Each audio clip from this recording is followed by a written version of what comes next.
Ya, selamat pagi Ibu Bapak, saudara-saudara yang saya ingatkan lagi nih. Harus berbahagia karena 3 keberuntungan. Harus bahagia karena beruntung terlahir sebagai manusia.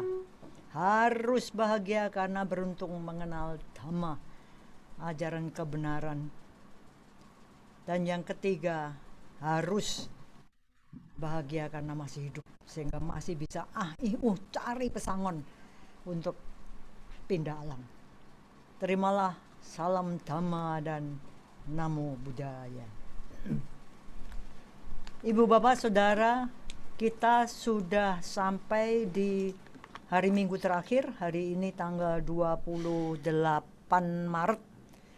Jadi kalau dilihat tahun 2021, ini kita sudah berada di akhir 3 bulan pertama tahun ini.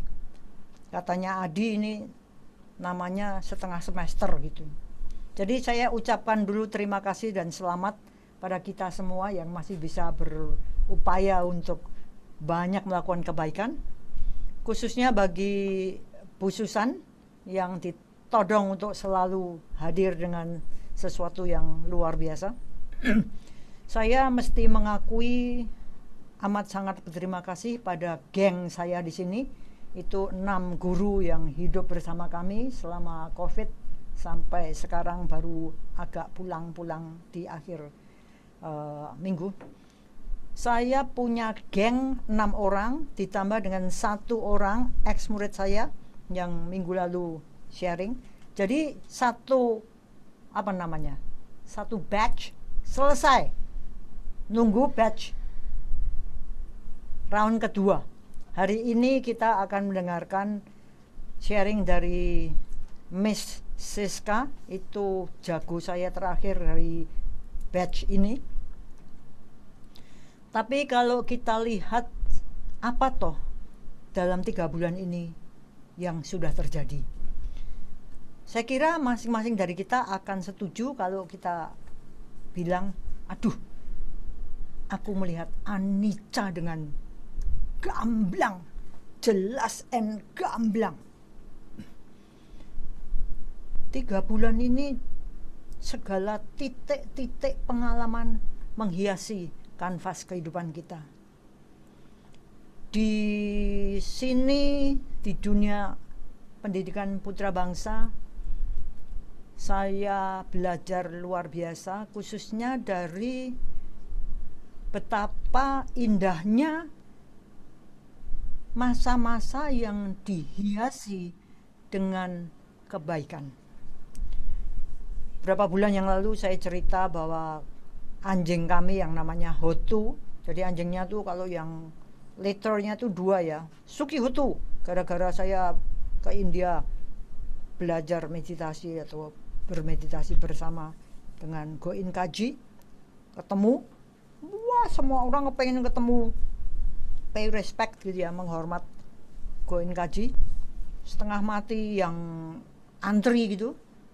Sampai di sana cuman berapa detik gitu ya, kita namaskara. Terus saya dengerin Goin Kaji itu ngomong apa tau, jebulane Suki Hotu. Saya ngomong, wah sampeyan duwe anjing punya anak 2, tak kasih nama 1 Suki, 1 Hotu. Beneran. Akhirnya kita punya Suki dan Hotu. Jadi kalau manggil Suki, Hotu, artinya may you be happy. Nah ini si Hotunya nih, si You ini tiba-tiba buta. Saya sudah cerita berapa bulan yang lalu. Bulan Maret ini terjadi miracle. Tiba-tiba entah gimana Hotu ini sekarang mulai remang-remang cuaca, terkejut kita tiba-tiba, karena tiba-tiba nggak nabrak-nabrak lagi. Kelihatannya dia mulai bisa melihat. Luar biasa. Terima kasih ya, karmanya dia, penopangnya untuk kehidupan masih ada. Anicca yang lain. Ada 3 anjing lain generasi terkini. Saya kasih nama, saya kan jurusan kasih nama. Bala, Suki, Sati dan Dona. Bala itu artinya kekuatan, Sati itu perhatian, Dona itu artinya kebijaksanaan. Kelihatannya kurang sajen ya. Jadi yang namanya bala tuh ternyata nggak kuat, yang namanya sati ngeyelnya setengah mati, yang namanya dona cerewetnya setengah mati. Nah, yang namanya bala ini tiba-tiba sakit parah. Maka saya melihat betapa indahnya sesuatu yang mungkin dikatakan sebagai sesuatu yang buruk, tapi menimbulkan banyak kebaikan. Jadi kalau Anda ke sini itu ada alat infus, ada oksigen, ada kandang, ada pemanas, ada pampers, pokoknya komplit lah. Endang tidurnya di sebelahnya bala, Wena setiap berapa jam masakin untuk bala. Endang telaten sekali ya, karena kalau diinfus itu sudah tidak bisa nerima. Saya melihat ini luar biasa. Bala ini punya hoki yang luar biasa menjadi petnya orang-orang yang kenal Dhamma. Jadi kalau dilihat betapa kasih sayangnya, tadi kalau pagi dokternya 2 datang, malam dokternya 2 datang lagi, kasih bencok uang, kasih apa, wes mbuh koyo wong edan. Saya ngomong edan kebajikan. Saya baru belajar dari dokternya tadi. Saya tanya, dok, kalau dokter melihat ini Wena dan Cik Wena sama Cik Endangnya rodok wong edan tadi, edan apike. Iya, telaten sekali loh Cik, telaten sekali. Dan ini loh memberi semangat, dijak ngobrol. Istilahnya dia tuh anjingnya dijak ngobrol. Jadi waktu anjing si bala ini di opnam kelihatannya tidak begitu baik, terus Jijin datang itu jegrak gitu karena Hotu kena bisul gitu ya. Waktu dia pulang balanya kan tidak dijai, padahal kalau sama Jijin itu biasanya itu punya bahasa khas antar mereka ya, sesama nggak tahu sesama apa makhluk lah. Nah ini pulang nggak dipamiti, ceritanya ngelemprek. Cik Endang yang punya ilmu binatang dia ngomong, ini bala nih kita angin dengan dibawa pulang, ini stres banget di sana, ndak ada temennya. Terus ya wes sekarang mau kau belum ngopani mau ya dah datang sana terus ngomong, bala nanti sore ya tak bawa pulang, swear, pakai gini barang, swear dibawa pulang. Saya diceritain tuh kayak iki pemahan iki bala mudeng bab ya, karena harus diinfus dulu baru dibawa pulang. Dan begitu dibawa pulang ya memang kondisinya meskipun anicanya up and down tapi membaik.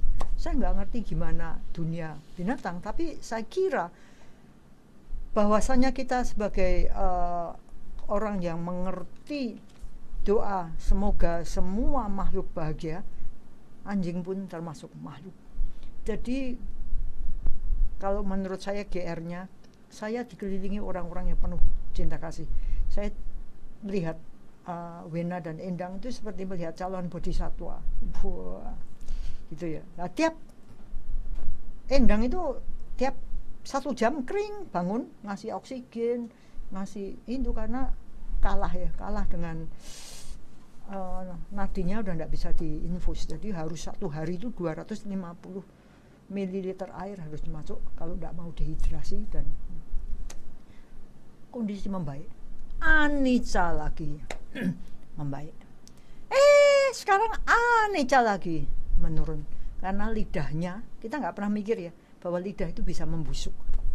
Sekarang ini tiba-tiba lidahnya membusuk. Terus piye coba? Dikasih madu sama cairan obat apa? Tiap kali makan Wena itu seperti bayi itu dipakai kasa supaya tidak tertinggal sisa makanan. Endang juga tiap jam, tiap. Jadi bagaimana ketekunan ini, apa bukan itu hasil dari satu pencapaian spiritual toh? Kalau saya pikir itulah gunanya kita kenal Dhamma. Maka kalau hari ini kita mengenang 3 bulan Januari, Februari, Maret yang sudah berlalu dengan cepat, coba masing-masing dari kita bertanya, 3 bulan ini kita udah ngapain aja ya. Di sini para guru banyak melakukan kegiatan yang sangat bermanfaat. Misalnya tadi malam mereka baru saja selesai Jumat malam mereka baru selesai persiapan karena Sabtu mereka mengadakan mega quiz. Senengnya setengah mati meskipun gerobakannya juga setengah mati, tapi ada kegembiraan, ada keinginan untuk mau berlelah-lelah, mau rekoso, mau prihatin, mau berkorban. Luar biasa. Kalau kita sudah kenal hukum karma, merasa semua ini untuk kebaikan. Jadi senang gitu ya. Jadi meskipun capek, senang. Dibandingkan dengan orang-orang, kesel gua apa, wegah, males. Ini orang-orang yang kenal dhamma, kenal bagaimana karma itu nantinya membuahkan hasil. Itu dengan senang hati mereka mau melakukan hal-hal yang baik. Dalam urusannya dengan kitab suci, Milinda Pandha jilid pertama sudah selesai pada waktu Magha Puja. Nanti 2 bulan lagi Waisak kita terbitin jilid 2 Milinda Pandha. Saya katakan kita akan terbitin. Ini berbeda dengan Wena. Kalau Wena itu ngomongnya mesti mbok jadi umum, engko nek ora sida lho, kan enggak jadi lho. Kalau saya ngomong justru diumumkan supaya jadi. Itu bedanya. Tapi yang jelas di balik semua kita sama-sama punya pendapat bahwa mumpung masih hidup kita harus melakukan yang terbaik, yang kita bisa sebaik-baiknya, sebisa-bisanya. Ibu bapak, saudara-saudara, banyak komentar yang menarik tentang formatnya Dhammadzisana Wihara Bodhibangsa ini, karena sharing manfaat Dhamma ini ternyata bermanfaat bagi banyak orang, begitu ya. Khususnya karena banyak diberikan sharingnya itu justru bukan orang yang KTP-nya Buddhis. Mereka yang KTP-nya Buddhis menganggap Dhamma mungkin sebagai sesuatu yang biasa. Ya apa ya udah.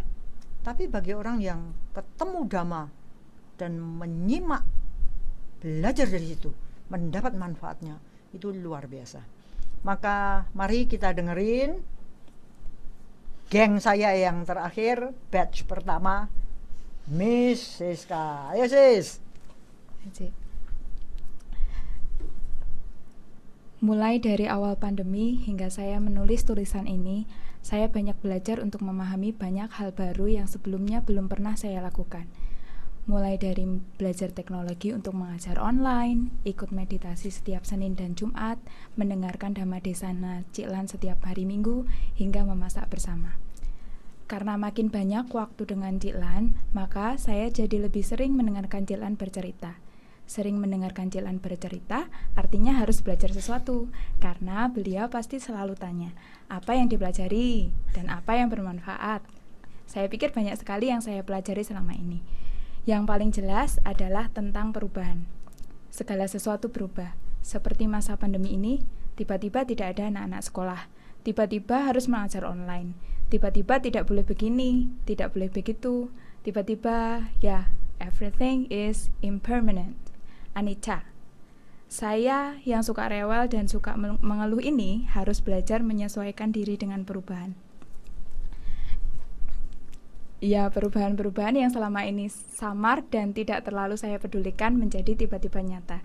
Masa pandemi ini menjadi contoh yang sangat nyata bagi saya ketika berbicara tentang anicca. Segalanya tidak ada yang kekal, semuanya akan lenyap, semuanya akan berganti. Tidak hanya keadaan-keadaan yang buruk saja yang bisa berganti menjadi baik, tetapi keadaan-keadaan baik pun bisa berganti menjadi buruk.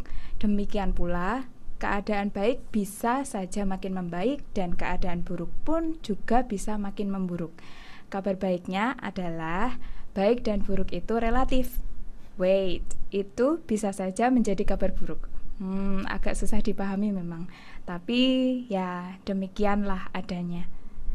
By the way, Demikianlah adanya adalah kata-kata yang sering saya dengar dari orang-orang di sini. Cik Lan, Cik Wen, Pak Adi, juga Miss Endang sering mengatakannya.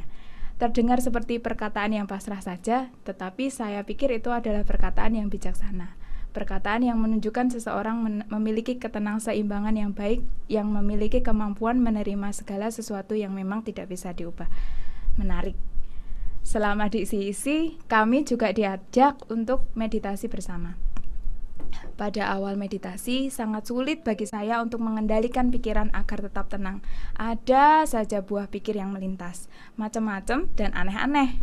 Belum lagi kalau kesemutan, belum lagi kalau ada nyamuk yang menggigit. Rasanya mau saya tepuk nyamuknya.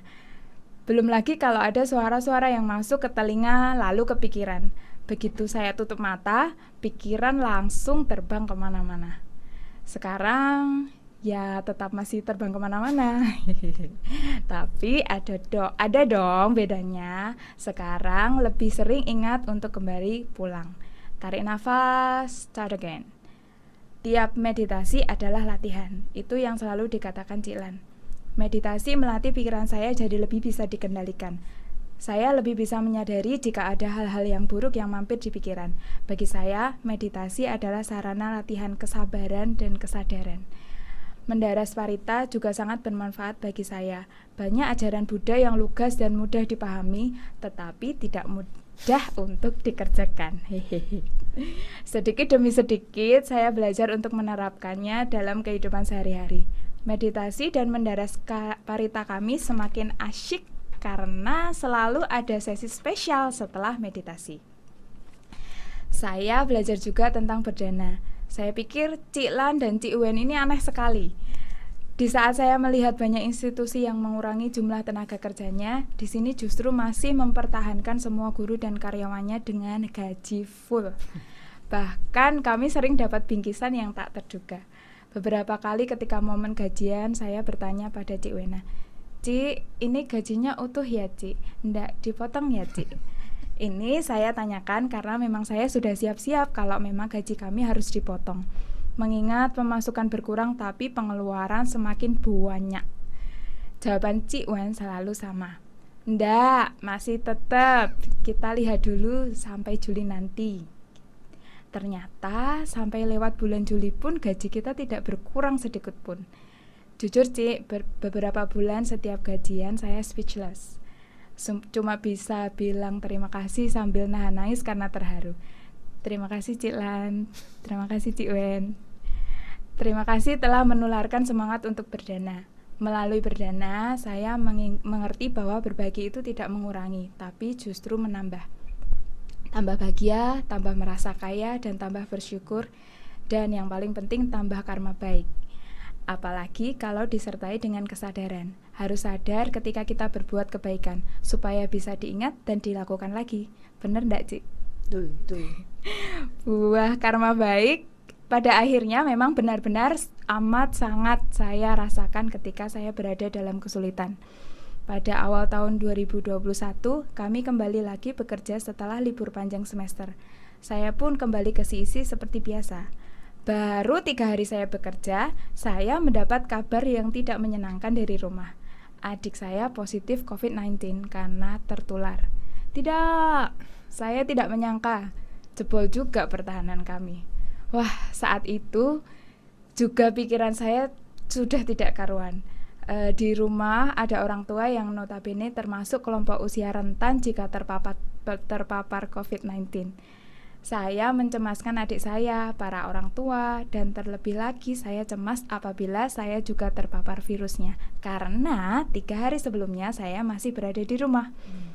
Kemungkinan saya terpapar juga sangat besar.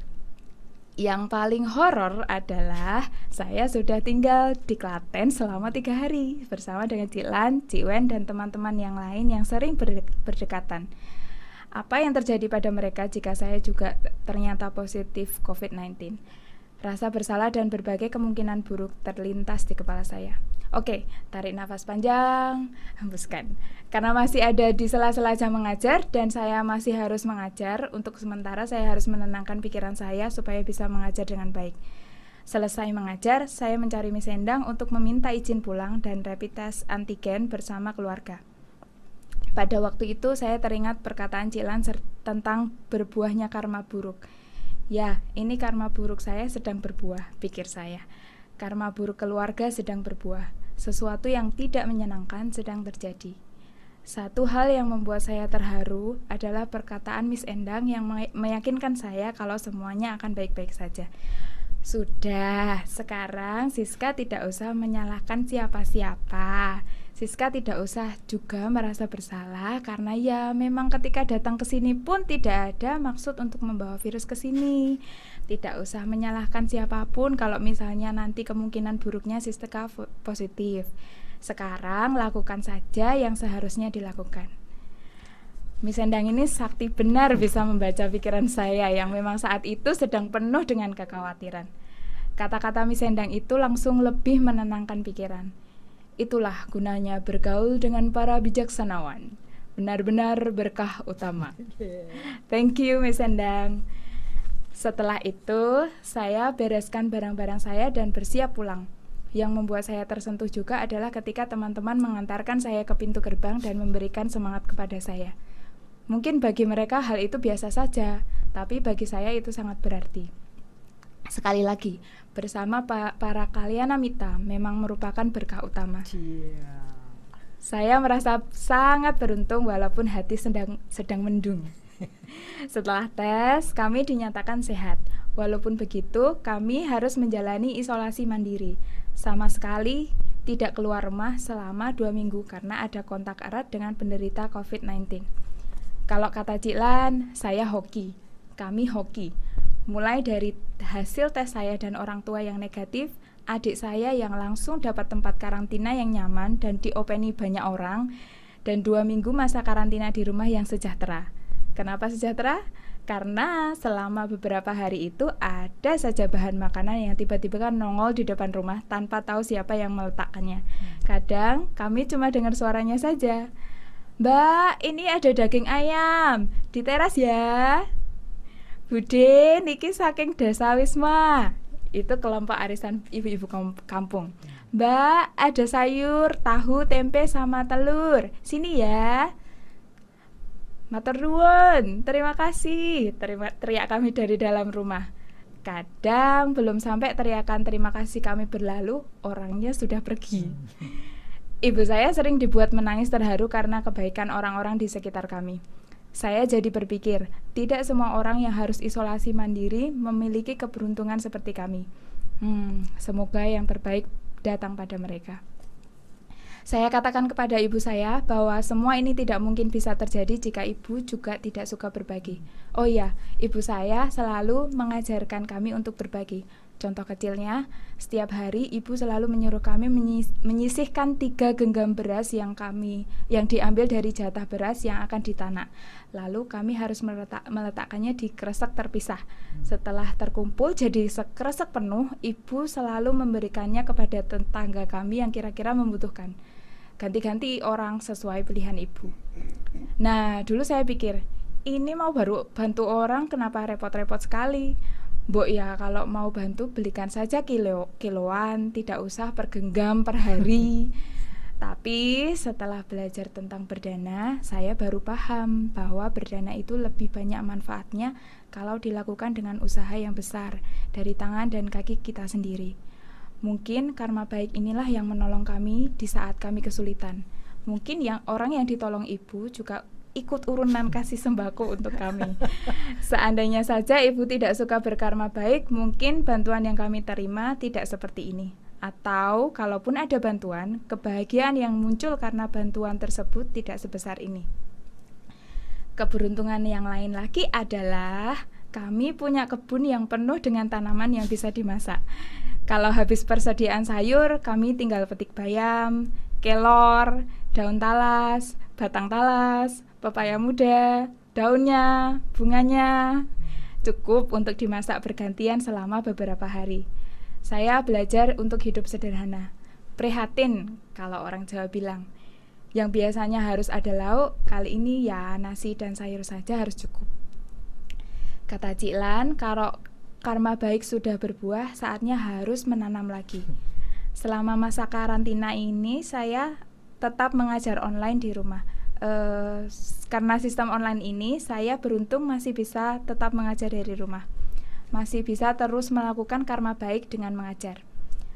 Mengajar juga membuat pikiran saya tetap fokus pada hal-hal yang positif saja, karena sebenarnya tidak mudah juga berada di posisi kami pada saat itu.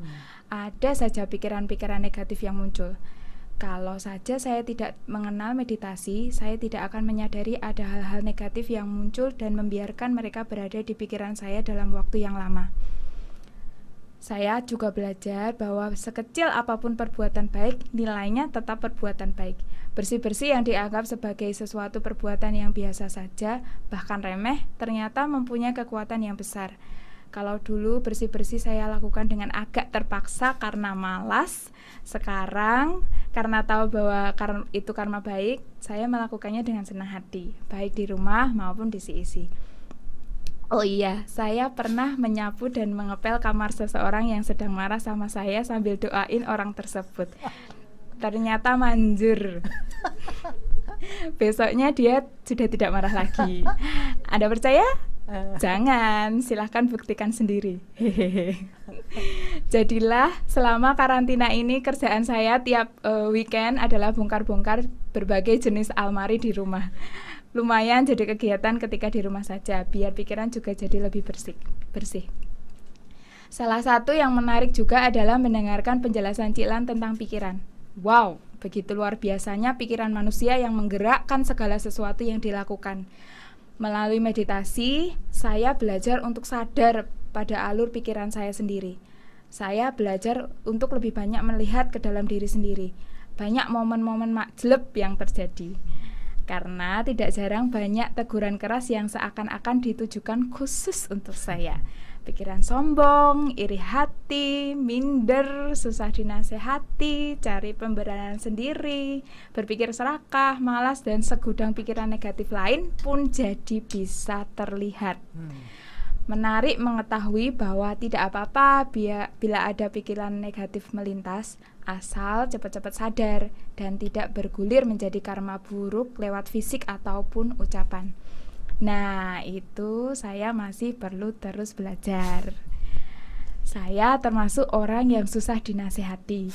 Saya selalu punya pemahaman sendiri yang menurut saya benar, tetapi itu seringkali terjadi karena saya rajin mencari-cari alasan di pikiran saya sendiri supaya menjadi seolah-olah benar. Saya yang dulu suka buru-buru mencari pembenaran sendiri jika dikritik atau dinasehati, sekarang mulai melihat, jangan-jangan saya yang salah ya. Jangan-jangan memang sebaiknya diubah. Saya dulu juga pilih-pilih kalau menerima kritik, bukan berdasarkan kualitasnya, tapi tergantung pada cara pandang saya terhadap orang lain dan juga usia orang tersebut. Kalau kritiknya dari yang lebih tua dan kira-kira memang lebih mampu daripada saya mau mendengarkan, tapi dengan reaksi yang tidak positif juga karena jadi rendah diri. Sebaliknya, kalau kritiknya dari yang lebih muda dan kira-kira saya merasa lebih tahu atau lebih mampu, reaksi pertama saya di dalam pikiran adalah marah. Walaupun sudah agak sadar kritiknya benar, saya masih gengsi mengikuti nasihat orang tersebut. Padahal sebenarnya saya tahu itu hal yang baik. Contohnya, dulu awal-awal ketika saya kerja di sini, banyak sekali kritik yang masuk ke saya karena saya lupa matikan lampu, lupa kembalikan barang pada tempatnya, lupa tutup pintu, lupa hapus papan tulis, dan lupa-lupa yang lain. Miss Nana yang sering mengingatkan saya, itu saja bisa loh membuat saya marah. Padahal harusnya orang lain yang marah karena dirugikan karena kelupaan saya. Tetapi setelah banyak bergaul dengan orang-orang di sini dan mengenal Dhamma, saya berusaha melihat segala sesuatu dengan pikiran jernih, bukan dengan perasaan. Sekarang kalau memang kritik dan nasihatnya baik dilakukan, ya saya berusaha lakukan. Dalam perjalanan saya belajar Dhamma, ada saat di mana saya juga terhanyut dalam arus pikiran negatif saya sehingga menyebabkan adanya penderitaan yang dibuat sendiri. Kalau kata Ciklan, jadi orang kok hobinya menderita. Nah, mungkin pernyataan itu adalah yang paling pas untuk saya. Selama saya di rumah, banyak perhatian yang saya terima dari si Isi. Miss Endang, Pak Adi, teman-teman, bahkan Cik Wena selalu kirim pesan ke saya. Saat saya diminta kembali ke si Isi dari karantina mandiri, saya sangat senang. Yeay, bisa kerja lagi di si Isi, pikir saya. Nanti tes ya, terus kamu dapat kamar spesial gitu. Oke, Ci, siap, jawab saya. Karena saya habis karantina, jadi saya harus jaga jarak dengan Cik Lan dan Cik Wen. Bodohnya, saya berpikir bahwa saya harus jaga jarak hanya dengan para penghuni Dharma House saja. Saya tidak berpikir bahwa teman-teman juga manusia biasa yang tidak kebal virus, seandainya saja saya adalah pembawa virus. Kepedean, itulah kata yang cocok untuk saya saat itu. Hasil tes yang negatif dan karantina hampir sebulan membuat saya berpikir saya aman dan tidak perlu menjaga jarak dengan teman-teman sekerja. Maka ketika diberitahu prosedur karantina, timbullah pikiran-pikiran buruk di kepala saya. Saya akui saat itu saya gagal melihat semua dengan apa adanya. Di dalam sanya atau persepsi saya, hal itu tidak bagus, tidak menyenangkan. Rasa sedih, sebel yang tidak tahu harus ditujukan kepada siapa muncul dengan derasnya. Nah, anehnya pada waktu itu saya masih menganggap perasaan itu ya benar. Jadilah penderitaan. Pada waktu itu respon saya masih berpura-pura baik-baik saja. Tapi nyatanya tidak. Teman-teman pun menyadari hal itu. Mungkin jadi kebingungan karena menghadapi orang yang mohanya baru tinggi sekali. Maaf ya teman-temanku yang pemaaf. Masih merasa saya beruntung, saya bersyukur. Akhirnya saya bisa menyadari semuanya. Saya yang salah. Setelah melewati perang antara delusi dan kenyataan di dalam pikiran, ternyata kenyataan masih menang. Feelings, nothing more than feelings. Ini ngomongnya harus sambil nyanyi ya, Ci? Iya benar. Ketika sudah sadar, awalnya saya membenci pikiran bodoh saya dan menyesalinya. Tapi semakin saya membencinya, semakin saya tambah menderita. Akhirnya ya sudah. Pada saat itu memang kesaktian dan kebijaksanaan saya baru di level itu. Jadi yang perlu dilakukan adalah memperbaikinya. Saya putuskan untuk tetap bersikap baik kepada teman-teman, mengajar dengan baik, dan sekali lagi bersih-bersih. Bantuin Cik Wena tiap pagi juga sangat membantu saya membersihkan kotoran-kotoran di pikiran saya. Di sela-sela ayunan sapu, saya sisipkan doa agar saya dan teman-teman saya tidak canggung lagi. Benar, memang dasar teman-teman ini, saya ini memiliki meta yang tinggi, jadi mudah bagi mereka untuk memahami dan memaafkan saya. Bahkan ada yang malah minta maaf karena juga merasa menimbulkan kesalahpahaman. Sakti benar mereka. Terakhir, saya sangat bersyukur berada di tengah-tengah orang baik seperti di sini. Terima kasih semua teman karantina saya. Terima kasih karena di masa pandemi ini saya justru bisa belajar hal-hal yang luar biasa. Terima kasih Cik Lan untuk cerita-ceritanya yang biasa tapi selalu penuh makna. Semoga saya bisa terus belajar untuk membimbing diri ke arah yang benar. May all beings be happy. Menarik ya, orang Moha itu ceritanya banyak, tapi lebih menarik lagi karena kemudian Amohanya yang menang begitu. Nah, tentu saja tidak kalah menariknya.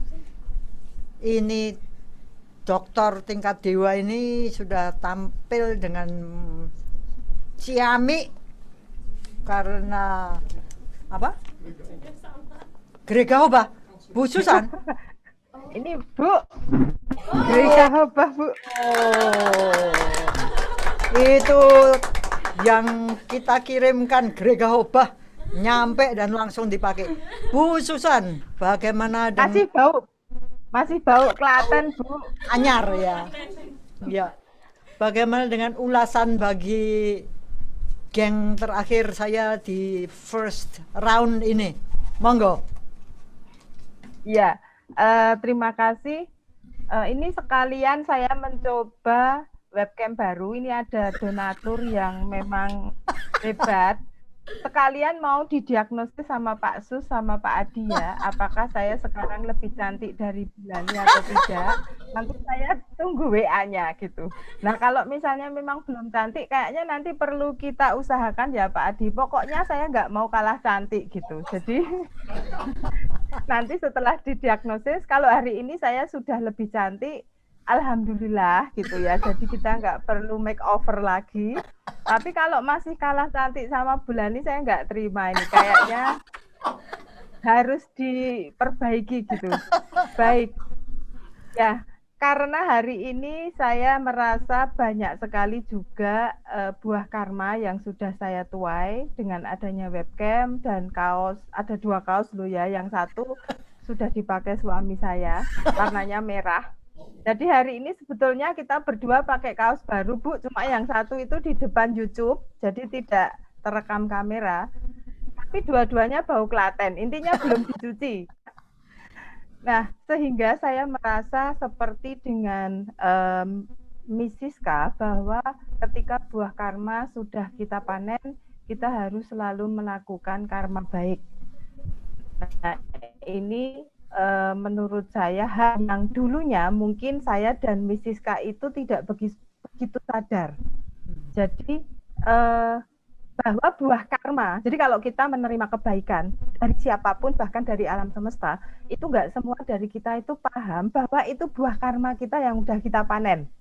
Nah sehingga saya teringat Damatoknya Bulani bahwa orang yang tidak menyadari itu bahkan memanen buah karma masa lalunya yang menjadi sisa-sisa saat ini itu nggak sadar dihabisin.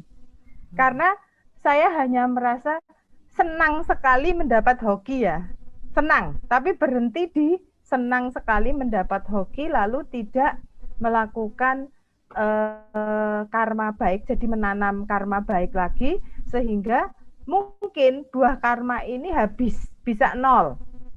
Iya kalau 0, kan sebetulnya kita itu anicca. Kalau kita nggak betul-betul orang yang bijaksana itu bisa jadi kita juga menanam karma buruk ya. Artinya kalau 0 itu masih lumayan itu, tapi bisa jadi minus karena tanaman karma buruk kita mungkin jadi lebih banyak dibandingkan tanaman karma baik. Nah ini sama dengan Miss Siska, satu hal yang saya sadari sekarang ini setelah saya banyak berdiskusi dengan Bulani bahwa jangan enak-enak loh kalau buah karmamu itu sekarang kamu panen, karena kamu harus cepet gitu cari korban kebajikan kalau Bulani bilang ya. Jadi harus ada orang yang mau menjadi korban kebajikan supaya tanaman karma baikmu itu akan berbuah dengan subur ya. Buahnya itu enggak hanya buah yang tidak berkualitas, tetapi buah karma itu semakin baik lahannya untuk penanaman karma baik, maka buah karma yang akan kita panen itu kualitasnya semakin baik. Dan itu artinya poin kita meskipun hanya 1 buah, itu poinnya lebih gede misalnya dibandingkan buahnya banyak tetapi kualitinya kurang bagus. Nah ini yang saya pahami setelah banyak berdiskusi dengan Bulani dan Bu Wena saya kira. Nah oleh karena itu Pak Adi, hari ini saya memilih tema untuk menanggapi Miss Siska itu adalah pemahaman benar. Ya, mungkin Pak Adi bisa mulai dari PowerPoint di judul saya. Mengapa pemahaman benar? Karena mungkin selama ini saya dan mungkin teman-teman yang lain juga Miss Siska, pemahamannya belum benar gitu ya. Jadi penting punya pemahaman benar. Kalau Bulani menyebutkan 2 hal, pandangan benar itu penting, pemahaman benar itu penting. Nah yang ketiga, perilaku benar itu juga penting. Nah ini yang menurut saya mulailah dulu dari pemahaman benar. Misalnya kalau saya belum bisa berperilaku, paling nggak paham dulu ya. Nah maka saya merasa Miss Siska itu memulai dari pemahaman benar. Nah maka hari ini saya mencoba mengulas dari sisi itu. Nah, sebelum ke Miss Siska, saya ingin mengulas menanggapi apa yang di-sharingkan Bu Lani tentang bagaimana Miss Endang dan Bu Wena itu sangat welas asih kepada dogi-doginya ya, kepada anjingnya. Mengapa saya perlu mengulas ini? Begini, di psikologi itu ada penelitian itu yang menunjukkan begini, orang yang punya semacam kesulitan untuk berinteraksi secara dekat dengan orang lain, jadi tidak trust pada orang lain, itu yang disebut dengan fear of intimacy. Itu kebanyakan melarikan diri ke pet, binatang peliharaan. Nah, saya kira orang-orang yang semacam ini belum punya pemahaman benar. Mengapa? Karena dia tidak begitu bisa nyaman dengan manusia, lalu menggantikannya dengan binatang. Nah, itu ada dua hal menurut saya. Satu, mungkin dengan binatangnya ini juga bukan welas asih ya, tetapi binatang itu adalah objek pengganti karena saya itu tidak bisa berelasi nyaman dengan manusia. Maka ciri-cirinya begini. Biasanya orang yang tidak bisa nyaman berelasi dengan manusia tetapi baik banget dengan binatang, itu bisa jadi loh, kalau saudaranya aja mau mati dia nggak peduli. Tapi kalau binatangnya disakiti itu mencak-mencak minta ampun. Nah, saya kira sharing dari Miss Siska itu tidak menunjukkan bahwa Bu Wena dan Miss Endang itu salah dalam memahami welas asih. Artinya apa? Bu Wena dan Miss Endang beserta Bu Lani dalam ceritanya Miss Siska hari ini itu welas asih pada Miss Siska, tetapi saya kira bukan hanya pada Miss Siska ya. Pasti semua guru-guru CEC dan putra bangsa, bahkan siapapun yang bekerja di situ, saya yakin loh gajinya itu tidak dipotong dengan semena-mena. Sementara anjingnya diberikan infus. Wah ya toh, anak ini mangkel kayak gitu kan. Anjingnya itu diberi benzoang, misalnya gurunya sakit, tidak diperhatikan. Saya kira tidak. Dari sharingnya Miss Siska kita tahu bahwa ketika Miss Siska cemas bahwa adiknya terkena COVID, Miss Endang tidak marah-marah. Ya udah pulang, lakukan apa yang harus dilakukan toh Miss Siska. Itu artinya tidak disalah-salahin juga oleh Miss Endang bahwa wah kamu itu gimana sih bisa nularin loh, di sini itu banyak orang. Itu artinya pemahaman benar yang sudah didapatkan oleh Miss Endang dan Bu Wena ini sangat bagus saya jadikan contoh di sini. Kenapa? Karena saya banyak menemukan dalam riset ataupun dalam dunia sehari-hari orang itu tuh keblinger gitu. Sama binatang sayang, sama mamahnya tuh nggak sayang. Ini yang saya kadang-kadang itu heran. Kok bisa ya orang itu lebih menghargai binatang dibandingkan manusia? Tetapi setelah saya baca riset, sak janjane sebetulnya orang ini juga nggak menghargai binatang. Karena kalau dia itu fear of intimacy, itu kan emosi orang itu kan tetap harus disalurkan. Nah, objek penggantinya itu adalah animal. Nah, menurut saya ini juga bukan welas asih loh. Ini kalau animalnya itu nggak menyenangkan lagi, ya mungkin ganti animal. Artinya bukan welas asih yang sejati. Nah, mengapa orang-orang ini bisa begitu? Karena pemahamannya belum benar. Apa yang disebut welas asih itu belum benar. Nah, ini yang menurut saya sharing dari Bu Lani tadi menarik untuk saya ulas hari ini gitu ya. Mumpung saya ingat. Karena nanti kalau di lain kesempatan saya lupa. Contoh, karena pas banget Bu Lani ngomong bagaimana Bu Wena Miss Endang itu merawat anjingnya sampai titik darah penghabisan. Tapi dalam sharingnya Miss Siska juga merasa sampai terharu karena begitu dikasihi oleh Bu Wena dan Miss Endang. Ini kan perbandingan yang langsung bisa kita lihat gitu ya. Nah, kalau misalnya Miss Siska tadi mengatakan di Putra Bangsa diabaikan oleh Bu Wena gitu ya, oleh Miss Endang, tiba-tiba Bu Lani cerita anjing gitu ya, saya langsung bilang, Bu Wena, Miss Endang, ayo pemahamannya belum benar. Ini Miss Siska tidak diperhatikan, tapi kok anjingnya diberi bensin uang gitu kan. Tapi ternyata ini adalah momen yang bagus sebagai contoh, karena saya itu di psikologi banyak menghadapi keanehan gitu. Sama binatang baik, sama sesama manusia itu nggak baik gitu ya. Jadi kalau untuk pet itu berani mengeluarkan dana besar, tetapi untuk manusia lain dia pelit gitu. Nah, ini berarti pemahamannya belum benar. Maka terima kasih Bu Lani atas sharingnya, karena kita semua bisa belajar pemahaman yang benar itu seperti apa hari ini. Salah satunya dari contoh yang di-sharingkan Bu Lani yang saya sejajarkan dengan sharingnya Miss Siska hari ini.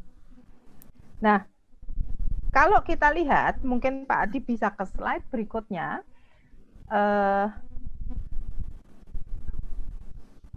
Apa yang terjadi sebelum, nah ini saya hanya menanggapi apa yang di-sharingkan oleh Miss Siska. Saya kira tanggapan saya tidak 100% bisa menangkap nyata. Ini objek nyatanya itu mungkin tidak 100% bisa saya tangkap, karena ini hanya cerita beberapa halaman. Tetapi saya mencoba menanggapi begini. Versus ya, jadi anak panahnya itu saling bertabrakan. Ini kan buah pikirnya Miss Siska ini yang biru. Ini di dalam sharingnya tadi, ya ini karma buruk saya sedang berbuah, gitu kan. Karma buruk keluarga saya sedang berbuah.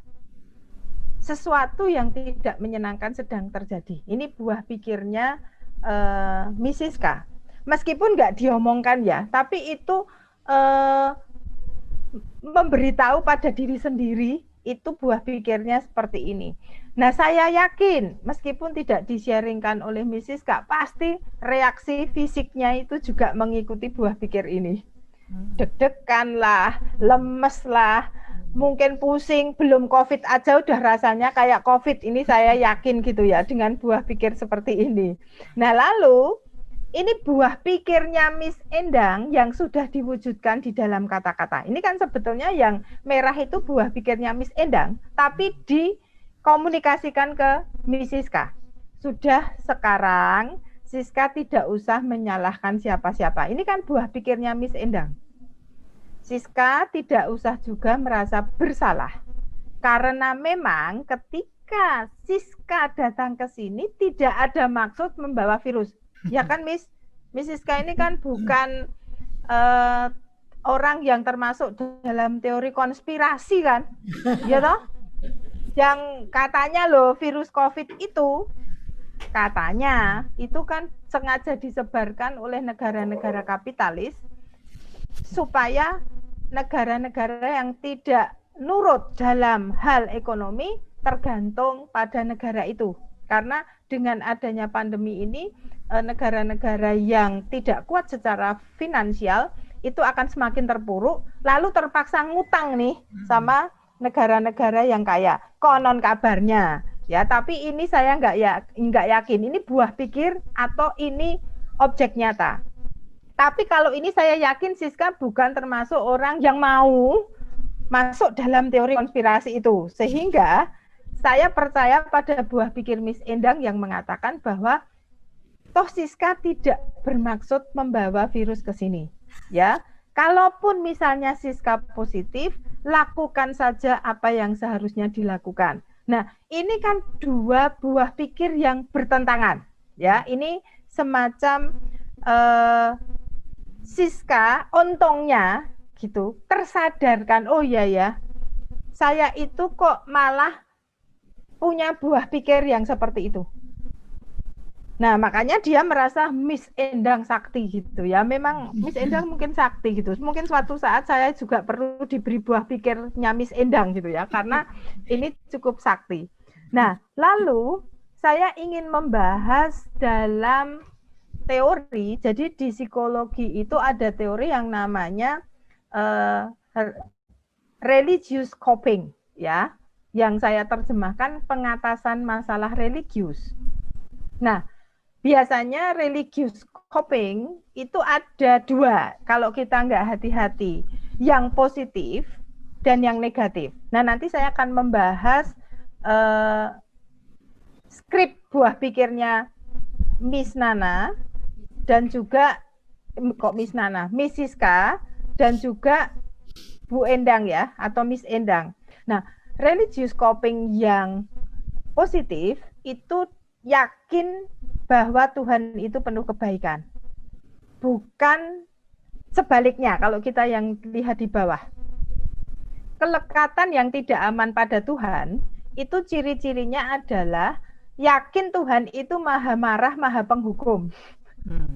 Jadi kalau saya itu enggak mengikuti apa yang dimaui Tuhan saya, itu pasti saya kena bencana.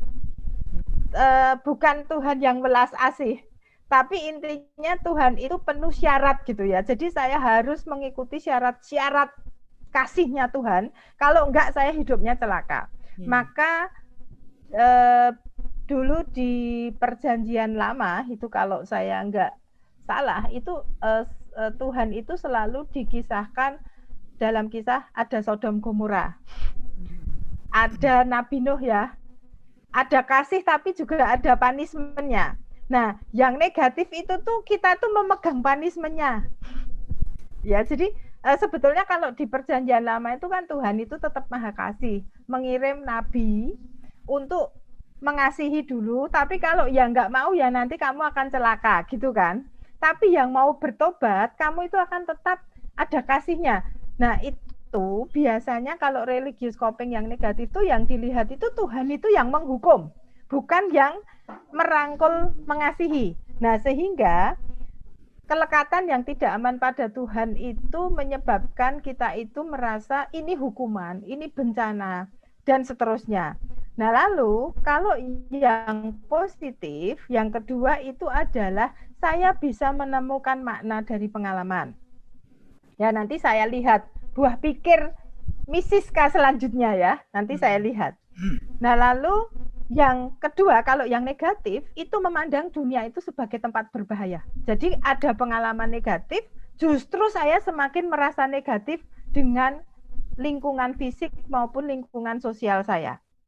Saya tidak menemukan makna dari pengalaman-pengalaman yang saya alami. Maka kalau Bulani tadi mencontohkan, ini cocok banget. Anjing ini ya sakitnya tuh minta ampun. Tapi dengan sakitnya anjing ini ada makna apa yang bisa kita ambil? Oh, makna bahwa saya itu mengasihi sampai total. Ini adalah pengalaman, kesempatan bagi saya untuk mengasihi anjing ini secara total. Karena anjing itu adalah semua makhluk hidup. Sehingga doa semoga semua makhluk hidup berbahagia. Itu sekarang adalah kesempatan saya untuk menanam karma baik dengan mengasihi anjing yang juga bagian dari makhluk hidup secara total. Nah, lalu kalau yang negatif itu biasanya kok alam itu tidak bersahabat dengan saya. Anjing yo kok ngerepoti gitu ya. Jadi mungkin saya itu menolong, tetapi itu awel ya, bahasa Jawanya itu awel, tidak ikhlas. Kok ya saya itu repot gitu. Nah, sehingga tidak bisa mengambil makna dari pengalaman-pengalaman negatif yang sedang dialami. Ya. Nah, lalu yang ketiga adalah biasanya semakin merasa dekat dengan Tuhan dan sesama. Ini kalau religious coping-nya positif. Kalau negatif, ketegangan perjuangan spiritual itu semakin bergolak ya. Jadi yang dulunya percaya pada sesama jadi nggak percaya. Yang dulu percaya pada kasih Tuhan semakin tidak percaya. Nah, ini beresikonya apa? Nah, nanti kita mau sampai ke sana, resikonya apa? Nah, sekarang kalau Pak di ke slide berikutnya, kita akan lihat buah pikir ya. Nah, kalau Miss Siska, saya lihat tadi itu buah pikirnya setelah mendapat tantangan dari Miss Endang, itu yang pertama.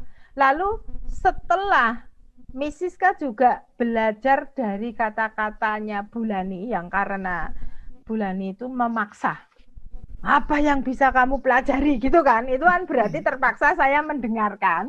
Bukan hanya mendengarkan, tetapi saya harus bisa menemukan makna dari apa yang dibicarakan, dilihat. Bahkan Bulani itu sering juga bertanya tentang tidak adanya peristiwa ini apa yang kita pelajari. Jadi bukan hanya kata-kata Bulani yang perlu dipelajari, tetapi dari pengalaman hidup ini apa yang kita pelajari. Nah ini kan terpaksa mikir. Kita tuh nggak bisa ngantuk loh kalau sama Bulani itu memang gitu ya. Jadi makan bareng pun itu kayaknya tiba-tiba makannya banyak tuh nggak terasa kenyang. Karena dalam makan pun itu ditanya pelajaran apa yang bisa kita dapatkan. Ngono. Jadi tak janjane iki yo gimana ya, mau kenyang, mau santai tapi mikir gitu kan. Nah, saya kira bukan hanya kata-kata Miss Endang, saya kira Miss Siska itu juga sudah mulai ya menyadari itu. Nah, ini yang kita lihat. Miss Siska itu cara pengatasan religiusnya itu mengarah ke positif selanjutnya ya. Kata-kata Bu Miss Endang ya, nggak usah menyalahkan siapa-siapa, itu betul-betul dihayati. Lalu dalam ceritanya Miss Siska tadi bersiap-siap, tidak ngelokro, obah gregah kayak kaos saya ya Bu ya, tidak ngelokro, bersiap-siap melakukan hal yang konstruktif. Nah ini artinya cara pengatasan keagamaannya Miss Siska itu beralih ke positif ya. Hal konstruktif loh ya. Ini penting sekali. Lalu Miss Siska bisa merasa dekat dengan orang lain. Ini sulit ya. Nanti saya tunjukkan hasil riset yang saya temukan, bukan orang lain. Saya menemukan sendiri. Miss Siska itu merasa dekat dengan orang lain. Apa? Ada kata-kata kalyanamita. Itu angel loh. Orang itu kalau tidak terbuka hatinya, mau dapat dukungan sosial segede apapun, itu merasa tidak didukung. Lalu Miss Siska merasa tersentuh dengan kebaikan orang lain. Ada banyak. Contohnya, kalau digaji nangis-nangis, ya toh heran saya ya, digaji kok nangis-nangis ya, tapi bukan nangis sedih. Nangisnya adalah terharu. Mengapa ada orang itu baik? Yang kedua, ketika diantar ke gerbang, ya toh. Ini kalau orang tersinggungan, meh mati po ya aku. Kok diterke? Oh, ini kejadian, Bu. Jadi saya itu pernah punya teman, memang teman saya itu terminal illness ya. Jadi sakit yang memang mati hidupnya itu ya menunggu buah karmanya lagi apa gitu kalau menurut saya. Nah, lalu saat itu kami bareng-bareng bikin ulang tahun yang spesial. Itu yang punya ide membuat acara ulang tahun itu dibenci, Bu. Karena merasa apakah teman-teman mengharapkan dia meninggal. Ulang tahun ini apakah perpisahan? Lalu dia malah marah besar. Jadi kami semua bingung. Sesuatu yang positif, pemberi semangat, obah gregah, gregahnya itu marah, Bu. Lalu kami semua ya bingung, terlongok-longok gimana ya. Nah ini untung loh, Miss Siska tidak. Ki dong ngeterke kaya nguntapke layon. Untung loh enggak gitu ya. Apa saya ini sudah teridentifikasi COVID, ini kok pada ngantar saya di gerbang. Apakah mengantar ke kematian? Ini untungnya Miss Siska tersentuhnya dengan cara berbeda. Nah ini yang saya perlu apresiasi, pengatasannya Miss Siska itu positif. Karena kebaikan orang itu bisa diterima dengan kasih, ya. Lalu, nah ini yang menariknya, Miss Siska tidak hanya merasa ditolong. Lalu Miss Siska itu melakukan hal-hal baik untuk orang lain. Ya, jadi merasa dekat itu bukan hanya saya merasa ditolong, Tetapi selanjutnya saya juga menolong orang lain, meskipun saya mengalami pengalaman yang tidak menyenangkan. Nah, ini saya perlu apresiasi. Cara pengatasan Miss Siska itu positif, ya. Secara religius, Miss Siska itu pengatasannya positif. Lalu, nah ini, padahal kan dulunya Miss Siska itu katanya ya, kalau marah nggak jelas itu kan ya kadang-kadang melampiaskan ke objek lain ya Miss ya. Iya. Tapi sekarang itu dalam ceritanya tidak melampiaskan perasaan. Tenang, seimbang, tarik nafas. Oh, ini hanyalah buah pikir saya. Ini hanyalah reaksi tubuh saya yang tidak menyenangkan. Ini adalah buah pikir saya yang melompat-lompat tidak jelas. Sehingga dalam kondisi tidak jelas pun Mrs. K mencoba tenang, seimbang, tidak melampiaskan perasaan negatif ke orang lain. Nah, dalam kondisi coping religius yang negatif, itu biasanya ketika saya bahkan tidak jelas dengan perasaan saya itu bisa keluarnya marah-marah ke orang lain. Ya. Nah, lalu hal yang ketiga yang dilakukan oleh Miss Siska adalah semakin menghayati ajaran. Nah, inilah menarik Toyo. Menemukan makna. Oh, karma baik itu buahnya ya buah karma baik. Semakin sadar. Jadi tidak berhenti pada saatnya saya menuai buah karma buruk terus nangis-nangis. Enggak berhenti ke situ. Tapi menemukan makna bahwa karma baik itu akan menghasilkan buah karma baik. Nah, ini yang menarik lagi Miss Siska. Itu loh kok bisa-bisa lalu insight-nya sekarang loh. Padahal kan Miss Siska itu diajari maminya itu waktu kecil loh. Kok sadarnya sekarang? Oh, aku sekarang lagi sadar. Ibu saya dulu kok menyuruh anak-anaknya bersusah payah menyisihkan beras. Mbok yo beli. Nah, ternyata kesadaran Miss Siska itu munculnya sekarang. Oh, itu toh maksudnya ibu saya. Kalau mau memberi orang bersusah payah dengan tangan dan kaki sendiri, dengan keringat dan darah sendiri, itu ternyata akan menghasilkan buah karma yang lebih baik dibandingkan saya meminjam tangan orang dan hanya memberikan dana berupa uang. Nah, ini kan heran toh kita sendiri kalau saya seperti Miss Siska yo heran yo. Itu kan ajaran ibu saya zaman dulu, dan dulu aja saya malah ngomel. Ibu ki lho ngangel ke bikin orang sengsara. Ya pegel lho tangane gegem itu mau nyuci beras. Kok sekarang bisa melihat ibu saya hebat ya. Ibu saya ini orang yang patut saya hormati. Nah, ini kan Miss Siska itu menemukan makna. Nah, biasanya kalau religius copingnya itu negatif, 1, 2, 3 ini nggak akan terjadi pada seseorang. Ya. Lalu bersyukur. Nah, ini Miss Siska itu bersyukur terus loh dari ceritanya. Nah, ini kalau religious copingnya itu negatif, nggak ada rasa syukur sama sekali, itu nggak ada. Bahkan ini ya, saya nggak tahu yang bicara dapat kamar spesial itu Bu Wena atau Bulani atau Miss Endang atau teman-teman, saya nggak tahu. Kamar spesial ini bisa jadi perkara. Kalau saya itu religious copingnya negatif, wah iki aku kaya penyakit kusta iki ketoke.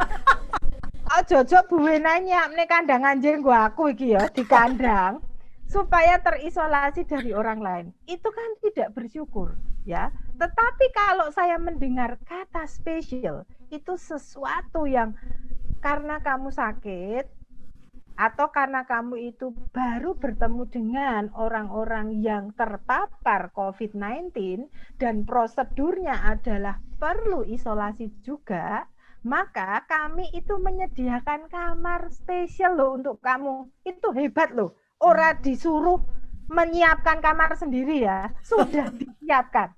Tapi kalau orang religius copingnya itu negatif, marah rasido mangkat, nggak jadi datang ke Klaten. Iki kok karo anjingnya Bu Wena sih lumayan, anjingnya Bu Wena ya. Tidur aja temani Miss Endang, kok ya aku dikai kamar spesial. Nah, untungnya Miss Siska itu tidak begitu. Itu yang menurut saya religious coping-nya positif. Dan itu berarti Miss Siska punya pemahaman yang benar. Ini yang perlu saya apresiasi. Nah, Pak Adi bisa ke slide berikutnya.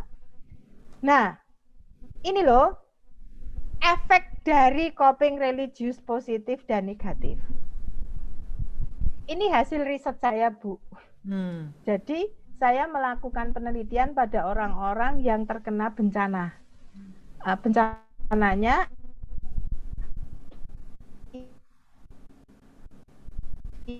itu adalah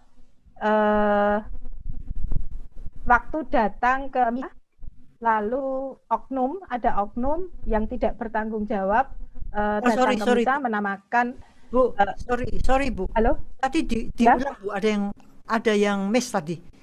Oke, jadi ada misa, lalu ada oknum yang tidak bertanggung jawab mengatasnamakan agama tertentu ya. Belum tentu agama ini jahat, tapi ada oknum yang mengatasnamakan agama tertentu menyerang beberapa orang yang ada di misa itu, mungkin ada 10 orang plus pastor yang sedang misa. Nah, lalu orang-orang yang datang ke situ, itu kan datang ke misa itu kan mengalami pengalaman traumatik. Ya, karena ngeri tuh Bu, pedangnya itu panjang sekali ya. Nah, anehnya ada 2 kelompok ini Bu, riset saya. Orang yang punya coping religius positif betul-betul tidak bermusuhan bahkan pada oknum yang memedang. Mengampuni, memaafkan. Bahkan mengatakan nggak perlu disidang. Kita perlu mengunjungi orang itu dan perlu mengasihi. Nah, tetapi kan pemerintah nggak bisa ya. Pemerintah itu memang ya orang salah harus dihukum. Kalau tidak, nanti banyak orang tidak bertanggung jawab melakukan hal yang sama gitu ya. Lalu orang-orang yang coping religiusnya positif itu juga tidak membenci agama lain. Jadi tidak terpengaruh oleh perbuatan si oknum tidak bertanggung jawab. Mereka mengatakan ya itu belum tentu loh agama lain. Dia mengatasnamakan agama toh. Nah, lalu justru orang-orang yang punya coping religius positif itu dalam doa rosario itu mendoakan loh yang memedang. Lalu berinisiatif mengunjungi dan memang pastor yang memimpin misa betul-betul tidak mau dijadikan saksi di persidangan, Bu. Dia mengatakan saya mengampuni dan betul-betul dia datang untuk mengampuni ya Bu. Jadi dia mengatakan saya pengen ketemu orangnya untuk mengampuni, bukan untuk menghukum gitu. Nah, ini bukan hanya pastornya. Jadi beberapa orang yang punya religious coping positif itu tidak bermusuhan sama sekali. Lalu bisa menerima dukungan dari orang lain. Jadi kami dari tim psikologi datang untuk membantu, itu mereka terbuka. Lalu tidak mudah tersinggung Bu, malah kami itu semacam welcoming gitu ya, disambut dengan hangat. Nah, berbeda dengan kelompok yang coping religiusnya negatif Bu. Ini rasa permusuhan terhadap agama lain, terhadap semua orang itu meningkat ya Bu. Jadi paranoid. Lalu kalau dilihat itu orang-orang ini tuh tidak berani keluar rumah loh Bu. Tidak berani karena takut mati. Tapi yang religious coping-nya positif, mati ya wes gitu loh. Maksudnya gak masalah gitu kan. Lalu tidak merasa didukung orang lain. Jadi ketika kami datang mereka tertutup. Psikolog itu tahu apa? Mereka itu gak ngerasain. Jadi itu pertolongan apa? Itu pertolongan omong kosong. Jadi kami ditolak ya oleh kelompok yang seperti ini dan jelas mudah tersinggung. Jadi waktu kita meminta mereka mengisi kuesioner malah mumet nek kon ngisi koyo ngene. Yang dulunya nggak trauma malah jadi trauma loh Bu, gara-gara kuesioner ini gitu ya. Padahal kami itu menyediakan psikolog untuk relaksasi, untuk macam-macam. Tapi sudah mengatakan wah iki psikologi ra bener ya, evaluasinya tuh negatif Bu. Wah negatif menyakitkan hati. Tapi kami sadar, oh ternyata ada dua kelompok ini. Maka ini hasil riset nyata ya. Artinya saya tidak hanya ngomong teori, tapi ini riset nyata. Maka saya mengatakan bersyukur saya ketemu Miss Siska yang punya coping religius positif. Artinya apa? Tidak menganggap paksaan bulan itu omong kosong. Bulan iki pancene omong kudu dirungokke. Wong tuwa jelai, enggak gitu. Tapi bisa menyerap kata-kata Bulani ya. Ini kalau seandainya Miss Siska itu religious copingnya negatif, itu yang terjadi adalah Bulani kayaknya itu saya butuh earphone yang bukan untuk mendengar loh Bu. Earphone yang bisa menyumbat suara gitu ya, supaya saya tidak mendengarkan apa yang dikatakan Bulani. Nah, ke slide berikutnya Pak Adi. Nah, ini yang saya lihat dari Miss Siska. Ya, mungkin Miss Siska dulu sebelum mengenal praktek dhamma, saya mengatakan praktek dhamma ya, karena saya kira Miss Siska itu tidak hanya mendengarkan ya, tapi mempraktekkan. Mungkin ya Miss Siska itu malah lama-lama bisa terjebak punya coping religius negatif. Apalagi saya mengingat ya, dalam sharingnya, menyalahkan orang, sok pinter, ngono toh tadi katanya. Kalau ada yang memberitahu ketoke luwih bodoh, atrimo gitu kan. Nek ketoke luwih pinter yo sakjane ra trimo, ning kalah pinter gitu kan, Miss. Dan iki yo isih ra trimo, ning piye yo kalah pinter gitu kan, kepeksa nrimo gitu kan. Lalu membenci pikiran-pikiran bodoh, tidak memaafkan, tidak mau legowo, rendah hati, ya aku jan bodoh. Ini buah pikiran bodoh ya menurut saya. Jadi bukan pikiran bodoh, tetapi membenci buah pikiran bodoh. Nah, kalau orang yang positif, religious copingnya adalah menyadari saya memang bodoh, mau diapa-apain ya bodoh gitu loh. Jangan dibenci, kalau memang bodoh kok nggak diakuin gitu kan. Lalu perasaan negatifnya itu dominan, menyalahkan diri sendiri. Nah, untungnya Miss Siska itu selain mendengarkan buah pikirnya Miss Endang, selain mendengarkan kecerewetannya Bulani yang harus didengarkan gitu kan, Miss Siska juga praktek dhamma. Ini yang menurut saya pintu yang paling cespleng itu sebetulnya bukan mendengarkan, tapi mempraktekkan. Ya, meditasi. Wah, itu kan sudah ampuh toh. Miss Siska sudah bisa buah pikir itu semakin merem, malah akeh ya toh Miss. Padahal katanya itu kalau konsentrasi, ayo merem. Aku kok ternyata ya, merem itu tuh malah celaka ya. Tidak bisa memusatkan perhatian, kok malah buah pikirnya tuh nggak jelas datang dan pergi. Dan semakin banyak, kayak nyamuk ya Miss. Iya benar. Nyamuk datang, itu buah pikir itu juga kayak gitu. Nah, maka ternyata memejamkan mata itu nggak gampang ya. Malah buah pikirnya itu nggak terkendali karena nggak ada objek yang dilihat. Kalau misalnya kita disuruh, ayo pusatkan perhatian pada botol, itu mungkin buah pikirnya itu bisa di stop. Tapi nek merem, itu nggak ada objek nyata, maka buah pikir itu merajalela. Sehingga dari praktek meditasi, saya kira Miss Siska itu bisa, oh ini buah pikir. Ayo, tarik nafas, tenang seimbang. Ya.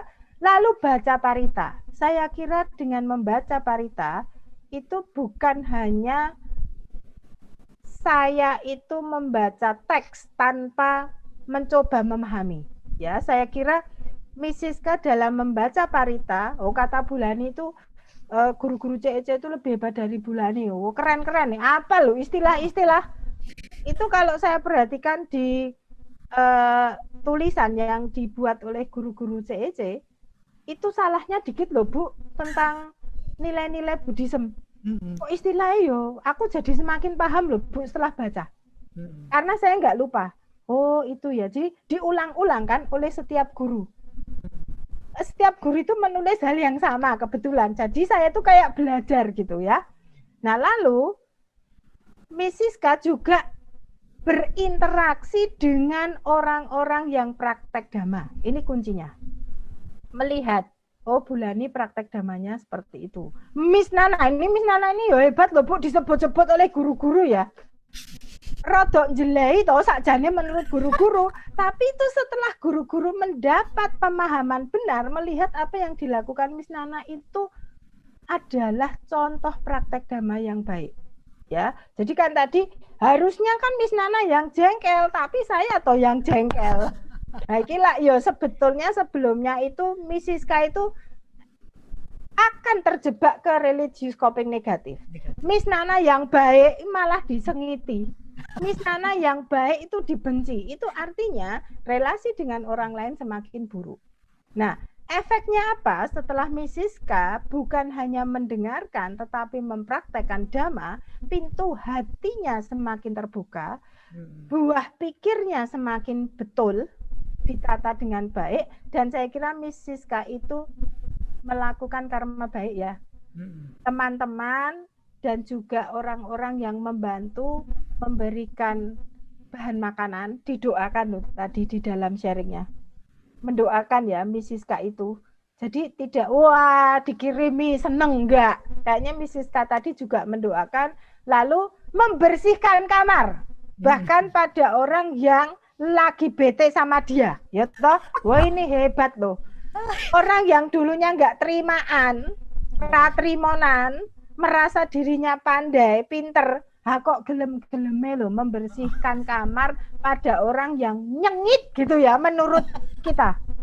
Ini menurut saya praktek dhamma yang luar biasa yang membuahkan karma yang nanti kualitasnya bagus menurut saya. Nah, sehingga efeknya apa? Saat ini Miss Siska menuju religious coping yang semakin positif. Tidak salahkan diri sendiri. Hanya mengamati buah pikir. Tidak membenci kesalahan diri. Bersyukur. Miss Siska melakukan hal-hal yang konstruktif. Ya, berbuat baik. Paham apa makna berbuat baik. Jadi tidak asal berbuat baik loh sekarang Miss Siska. Tapi ngerti apa makna berbuat baik. Orang berbuat baik itu mungkin banyak ya. Kalau Pak Adi bilang itu skill. Tapi belum tentu orang itu paham makna di balik skill. Nah, itu artinya Miss Siska itu kalau melakukan karma baik, itu buahnya pasti lebih baik. Mengapa? Karena tidak hanya skill, tetapi mengerti apa makna dari berbuat baik, sehingga perbuatan baiknya itu tujuannya jelas. Ya, ini saya ambil contoh dari Dhamma Talk-nya Bulani. Kalau kamu berbuat baik pada orang yang tidak melakukan karma baik, saya itu selalu memberi pada orang yang suka berbuat jahat. Sehingga pemberian saya itu menyuburkan perbuatan jahatnya, itu sebetulnya buah karmanya nggak akan sangat baik. Nah ini kan sekarang Miss Siska wis paham toh, berbuat baik ini harus seperti apa. Oh kalau orang itu melakukan karma buruk, saya harus memberitahu. Jangan saya sirami dengan perbuatan baik yang menyuburkan karma buruk dia. Nah ini Miss Siska saya kira sudah semakin paham. Nah ini adalah coping religius yang positif. Nah mungkin ke slide berikutnya Pak Adi. Nah ini Bu, hasil pertemuan saya. Coping religius positif dan coping religius negatif. Kita bandingkan atas bawah ya. Kalau dapat stresornya sama, maka saya tulis dengan huruf yang sama warnanya dan warna anak panahnya itu sama. Sama-sama mendapat stresor. Stresor itu pasti tidak menyenangkan. Kalau disebut stresor itu pasti tidak menyenangkan. Nah, temuan saya di komunitas yang mengalami pengalaman diserang oleh oknum tidak bertanggung jawab, tinggi stresnya sama Bu. Orang yang coping religiusnya positif dan coping religiusnya negatif, diukur tinggi stresnya sama. Bahkan orang yang punya coping religius positif itu stresnya lebih tinggi dibandingkan orang yang punya coping religius negatif loh. Ketika mengalami peristiwa tidak menyenangkan yang sama. Jadi coping religius positif dan negatif itu tidak membedakan pengalaman saya merasakan stres saat saya mengalami peristiwa yang bikin saya stres. Bahkan yang punya coping religius positif, stresnya bisa gede, lebih gede daripada orang yang punya coping religius negatif ya. Tapi anehnya itu di selanjutnya, Bu. Orang yang punya coping religius positif, meskipun saat mengalami stresnya gede, pemulihannya cepat banget. Relasi dengan orang lain tetap baik. Tidak meluas. Jadi masalahnya tuh nggak meluas. Nggak terus bermusuhan dengan teman-teman. Tidak terus bermusuhan dengan agama lain. Tidak terus memusuhi orang yang mencelakakan dia. Lalu lebih konstruktif. Nah, itu kebanyakan S itu Pak Adi. Lebih konstruktif. Ya. Lebih cepat pulih. Masalah tidak meluas dan menemukan makna. Nah, ini kalau panahnya tak lanjutkan ya, Mrs. K. Kalau orang ini terus-menerus positif, religious coping-nya meningkat, panah yang di paling kanan itu dia mengalami PTG. Ya, post traumatic growth. Jadi bertumbuh kepribadiannya, semakin matang spiritualnya, semakin matang relasinya dengan orang lain, justru karena mengalami pengalaman traumatik. Nah, saya tidak menuliskan di sini karena Mrs. K tidak traumatik, maka saya tidak menulis PTG. Tapi kalau misalnya itu terjadi pada orang yang mengalami trauma, itu kita sebut dengan post-traumatic growth. Nah, kalau bawahnya Pak Adi bisa menuliskan PTSD. Post-traumatic syndrome disorders. Ya, jadi kalau punya coping religius negatif, meskipun stresnya tidak begitu gede mungkin, itu relasi dengan orang lain semakin memburuk. Mudah berprasangka, sulit dibantu, semakin curiga.